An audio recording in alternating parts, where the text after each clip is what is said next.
I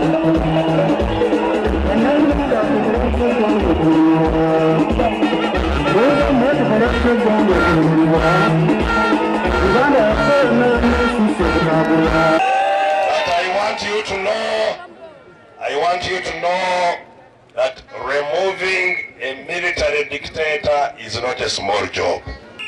It is like uprooting a very big tree.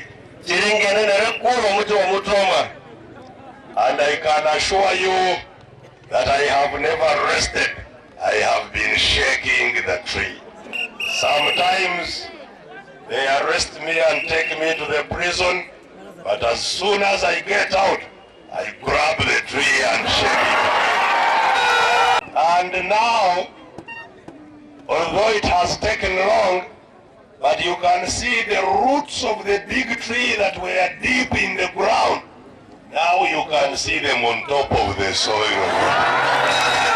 The tree that used to be very firm, you can now see this big tree is shaking in the wind.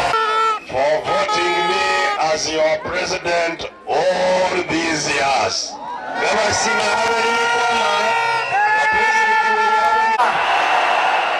After